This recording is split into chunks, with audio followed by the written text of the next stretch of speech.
Hello student, myself Dr. Akhilesh Gupta, Physiotherapy faculty at Indira Gandhi Institute of Paramedical Sciences. So today we will discuss about another spinal deformity, that is lordosis. Lordosis आप इस तरह से समझ सकते हैं। Lord का मतलब जो सबसे सुपीरियर हो, किंग हो। तो किंग कैसे चलते हैं? एकदम तन के सीना आगे निकाल के चलते हैं। जब सीना आगे निकालेंगे या थोरेसिक वाला पार्ट आगे निकालने की कोशिश करेंगे तो क्या होगा? लंबर में गहराई बनेगी, लंबर और ज्यादा अंदर धसेगा, जितना धसा होता है उतना और ज्यादा धसेगा, या कर्व जो है उसका और ज्यादा बढ़ेगा। तो इसीलिए इसका नाम एक इस तरह से समझ सकते हैं, इसको समझने के लिए है कि इसीलिए इसको लॉर्डोसिस बोलते हैं। लॉर्ड की तरह चलना, भगवान की तरह या सबसे बड़े किंग की तरह चलना। ठीक है, अब ये होता क्या है? The term lordosis denotes the excessive anterior curvature of the spinal column. तो कहने का मतलब ये है कि जैसे आपने काइफोसिस में पढ़ा था, तो वो क्या था? एक्सेसिव पोस्टीरियर कॉन्वेक्सिटी, यानी पीछे की तरफ निकलना, और ये आगे की तरफ निकलता है। डिनोट्स एक्सेसिव एंटीरियर कर्वेचर, यानी आगे की तरफ जाता है ये, यानी एंटीरियर कर्वेचर या आगे की तरफ धसता या धसने को कहते हैं। उसमें कॉन्वेक्सिटी थी, उभरा हुआ था, इसमें कॉन्केविटी होती है, धसा हुआ होता है ये। ठीक है, अपनी अपनी पीठ को छूइए तो हल्का, जब एकदम स्ट्रेट खड़े होंगे या स्ट्रेट बैठे हों तो छूइए तो हल्का सा नीचे की तरफ धसा होता है। यही जो धसा हुआ है या जो अंदर दबा हुआ लंबर रीजन में, कमर और गर्दन वाले रीजन में, तो ये ज्यादा जब और ज्यादा बढ़ जाए तो इसी को कहते हैं लॉर्डोसिस।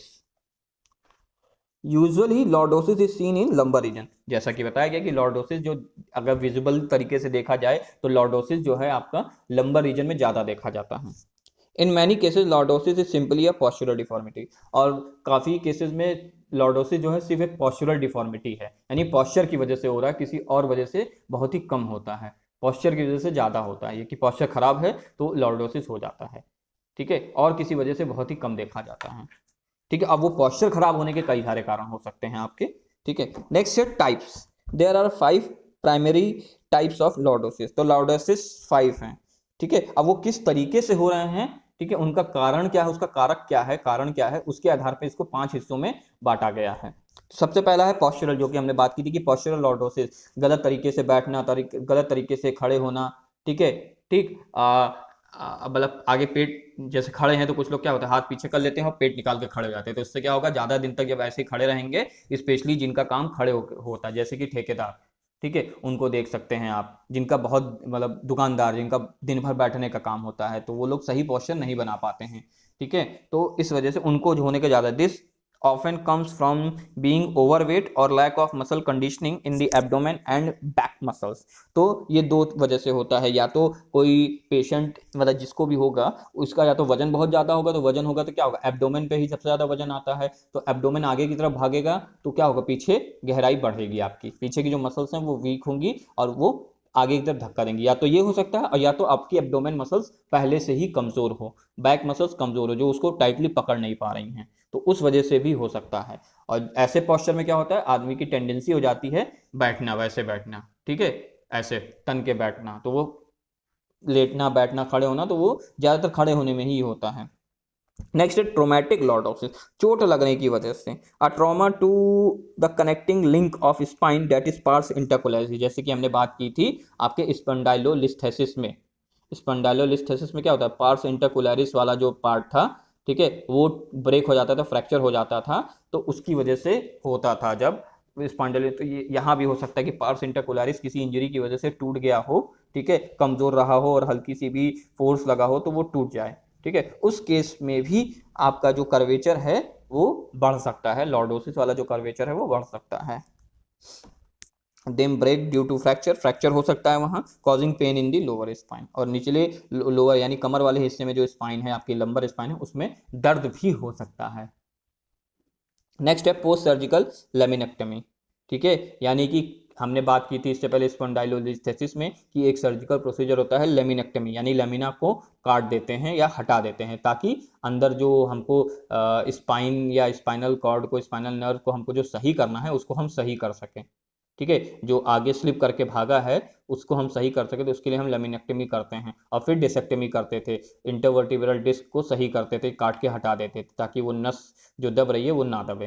तो इन्हीं सब चीज़ों के लिए एक लेमिनेक्टमी, तो उसमें भी ये होता है कि किसी की लेमिनेक्टमी हुई हो, ठीक है, ठीक है, स्पॉन्डाइलोलिस्थेसिस होने की वजह से या किसी भी कारणवश बोन टीबी होने की वजह से, किसी भी वजह से लेमिनेक्टमी यानी लेमिना को हटा दिया गया हो, स्पाइनल वर्टिब्री जो होती है उसमें एक लेमिना वाला पार्ट होता है, उसको अगर काट के हटा दिया जाता है तो होता है कि उसका साइज या वो झुकने लगता है पीछे की तरफ, क्योंकि लेमिना पीछे होता है, स्पाइनस प्रोसेस सटा होता है, तो स्पाइनस प्रोसेस के साथ जब लेमिना हटा दिया जाता है तो वो स्पेस कम हो जाता है, तो वो ऊपर वाली वर्टिब्रा और नीचे वाली वर्टिब्रा के बीच में दबने लगता है।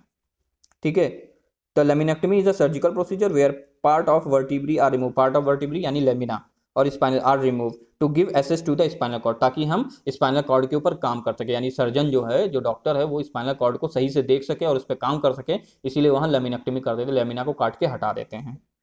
ठीक है, अब ये इस डायग्राम में आप देख सकते हैं, ये देखिए डायग्राम में देखिए, ये नॉर्मल वाला है, ठीक है, ये देखिए ये लेमिना दिखा रहा हूँ स्पाइनल कॉर्ड पीले कलर से, और ये पर्पल कलर वाला पोर्शन जो दिखा रहा है, कलर किया गया है, ऐसा होता नहीं है, ठीक है, तो ये लेमिना है, इतना जितना पर्पल पोर्शन है ये लेमिना है, और इसी को दूसरे पार्ट में देखिए इसी को हटा दिया गया, ये देखिए ये रेड एरो से दिखा रहा है ना कि ये हटा दिया गया, स्पाइनस प्रोसेस के साथ पर्पल वाला जो पार्ट था लेमिना वो हटा दिया गया है। तो देखिए अब जब हटा दिया जाएगा तो ऊपर वाली वर्टिब्री और जस्ट नीचे के नीचे वाली वर्टी यानी जहां लेमिनेक्टमी हुआ है उसके ऊपर वाली वर्टिब्री और उसके नीचे वाली वर्टिब्री में अच्छा खासा स्पेस हो गया है, तो वो क्या करेगा, वो दबाएगा, तो जब पीछे की तरफ दबेगी तो क्या होगा, लॉर्डोसिस ही तो होगा, पीछे की तरफ झुकेगी तो क्या होगा, गड्ढा बनेगा या गहराई बढ़ेगी यानी कॉन्केविटी बढ़ेगी।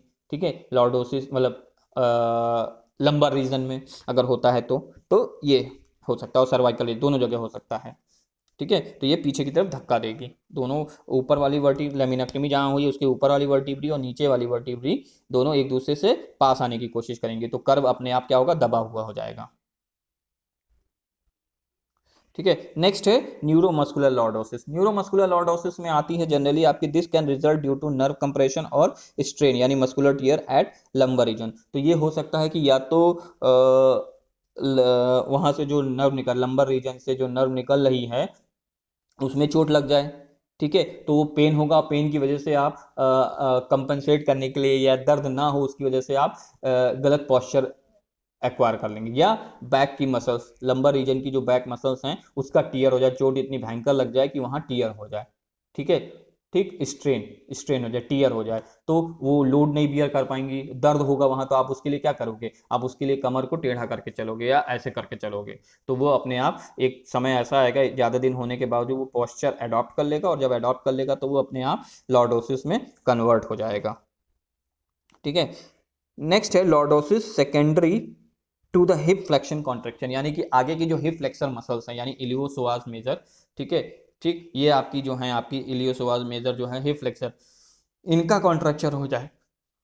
कॉन्ट्रैक्चर कैसे हो सकता है हिप जॉइंट के या हिप जॉइंट के आसपास, या आपके हिप बोन का फ्रैक्चर हो जाए, नेक और फीमर फ्रैक्चर हो जाए, तो इसकी वजह से वहाँ प्लास्टर या सर्जरी होगी, तो उसकी वजह से भी हो सकता है कि वो कॉन्ट्रैक्चर में चला जाए, सिकुड़ा सिकुड़ा रहे।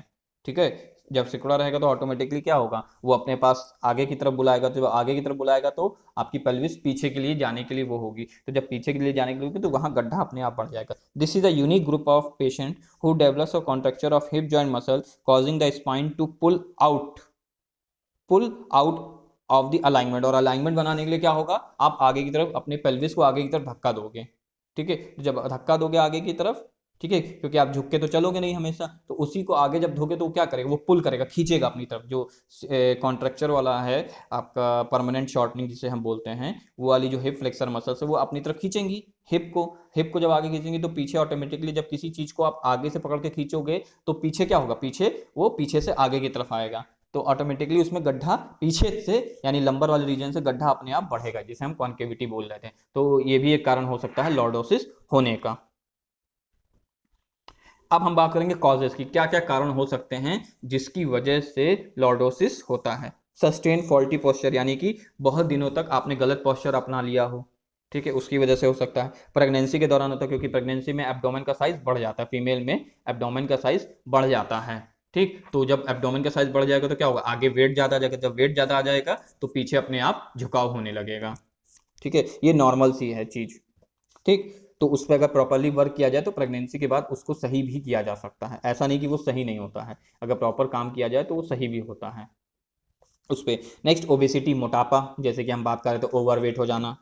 वीक एब्डोमिनल मसल यानी कि आगे की एब्डोमिनल मसल इतनी वीक है कि वो पकड़ नहीं पा रही, रोक नहीं पा रही हैं। ठीक है। कंपनसेशन ऑफ थोरेसिक काइफोसिस, तो इससे पहले हमने जब बात की थी काइफोसिस की तो उसमें एक कंपनसेटरी काइफोसिस की बात की थी कि क्या होता है, कंपनसेशन यानी भरपाई करने के लिए। काइफोसिस में, काइफोसिस का मतलब क्या था, पोस्टीरियर कॉन्वेक्सिटी बढ़ना, पीछे की तरफ निकलना, उसको कंपनसेट करने के लिए लॉर्डोसिस आगे की तरफ भागता है। ये एक टेंडेंसी होती है, ह्यूमन नेचर होता है कि एक तरफ की भरपाई करने के लिए हम दूसरी तरफ को सही, मतलब सही करने के चक्कर में गलत कर लेते हैं। हमें लगता है कि हम सही कर रहे हैं लेकिन वो एक्चुअली में होता क्या है, गलत। तो वो कंपनसेशन होता है, भरपाई करना, उसकी वजह से भी हो सकता है कि काइफोसिस, थोरेसिक में काइफोसिस बढ़ रहा हो तो लंबर में उसको कंपनसेट करने के लिए लॉर्डोसिस हमने बढ़ा लिया हो, पोस्चर एक अज्यूम कर लिया हो। To compensate forward tilting of pelvis, जैसे कि हमने बात की थी कि फॉरवर्ड टिल्टिंग ऑफ पेल्विस यानी कि हिप फ्लेक्सर मसल अपनी तरफ खींचेगी तो पेल्विस जो है वो आगे की तरफ भागेगा। जब आगे की तरफ भागेगा तो उसी को कंपनसेट करने के लिए वो लॉर्डोसिस वाला जो लंबर में आपके लॉर्डोसिस है वो और ज़्यादा बढ़ेगा, या जो कर्व है वो और ज़्यादा बढ़ेगा। हिप फ्लेक्शन कॉन्ट्रैक्चर, ठीक है, तो हिप फ्लेक्सर जो मसल्स होती है उसका कॉन्ट्रैक्चर हो जाना, ठीक है। स्पॉन्डाइलोलिस्थेसिस जो हमने बात की थी, पार्स इंटरकोलैरिस का फ्रैक्चर हो जाए उसकी वजह से भी हो सकता है। और एकॉन्ड्रोप्लेशिया और ड्वार्फ, ये आपके लिए नया है। ये क्या होता है, एकॉन्ड्रोप्लेशिया या ड्वार्फिन्स का मतलब होता है बौनापन।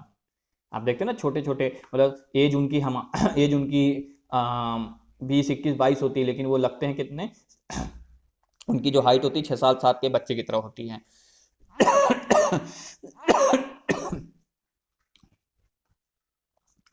ठीक है, तो उसको बौनापन जिसके, नाटे लोग, मतलब नाटे का मतलब काफी ज्यादा नाटे लोग, ऐसा नहीं कि बहुत थोड़े, बहुत जिनकी हाइट कम नहीं, नाटे लोग उसको बोलते हैं ड्वार्फिस। उनकी बोन पूरी तरह से डेवलप नहीं होती है, तो ये भी एक कारण हो सकता है आपके लॉर्डोसिस होने का। नेक्स्ट है क्लिनिकल फीचर, कैसे क्या क्या क्लिनिकल फीचर आते हैं, ठीक है। Stress on longitudinal ligament could be seen in radiological exam, हम एक्सरे करके देखेंगे, एमआरआई करके देखेंगे, सीटी स्कैन करके देखेंगे तो हम उसमें पाएंगे कि उसका जो लेटरल लॉन्गिट्यूडनल लिगामेंट है, ठीक है, लॉन्गिट्यूडनल लिगामेंट जो है उसका, ठीक है, चाहे एंटीरियर चाहे पोस्टीरियर, दोनों ही लंबाई वाले लिगामेंट, उसी को बोलते हैं लॉन्गिट्यूडनल लिगामेंट, लंबाई में जो पाया जाए, ठीक है, could be seen in radiological exam, तो उनके ऊपर स्ट्रेस पड़ रहा है, तनाव पड़ रहा है, ये भी देखा जाता है। Narrowing of posterior disc space, पीछे से जो डिस्क स्पेस है वो कम हो जा रही है, क्योंकि आगे जब कोई चीज़ धक्का दोगे तो क्या होगा, पीछे से वो चीज़ सटेगी ना, तो वही चीज़। Narrowing of intervertebral foramen, intervertebral foramen भी नैरो हो सकता है, उसकी स्पेस कम हो सकती है, ये सब आपको एक्सरे में देखने को मिलेगा। डीजेनरेटिव चेंजेस इन वर्टिब्रल और इंटरवर्टिब्रल डिस्क, और इन्हीं सब चीज़ें ये जब लंबे समय तक रहती हैं तो इनकी वजह से डीजेनरेटिव चेंजेस होने लगते हैं, वहाँ की सेल डेड होने लगती हैं, क्योंकि वो प्रॉपर एक पोजीशन नहीं होती, प्रॉपर पॉस्चर नहीं होता है, तो उसकी वजह से डीजेनरेटिव चेंजेस होने लगते हैं वर्टिब्रा में और इंटरवर्टिब्रल डिस्क में। डिस्टर्ब सीओजी और एलओजी, यानी सेंटर ऑफ ग्रेविटी और एलओजी जो कि हमारी लंबर L2 पे पास होती है, से पास होती है, तो जब लंबर में कर्वेचर बढ़ जाएगा तो क्या होगा, वो डिस्टर्ब होगी, वो L2 की बजाय कहीं और centre of line of gravity गिरेगी, कहीं और से पास होगी, जो कि वैसे वो आपके S2 से पास होती है लेकिन वो कहीं और से पास होगी, ठीक है, तो ये भी डिस्टर्ब कर सकता है, ठीक है। Shortening of back extensor muscle, अब ये लॉर्डोसिस जो है ये काफी दिन तक रहे तो क्या होगा, आपकी जो पीछे की मसल्स है वो प्रॉपरली काम नहीं करेंगी, तो काम नहीं करेंगी तो क्या होगा, वो धीरे धीरे धीरे धीरे शॉर्ट होने लगेंगी, टाइट होने लगेंगी, ठीक है। सो अभी के लिए इतना ही, ओके, थैंक यू क्लास।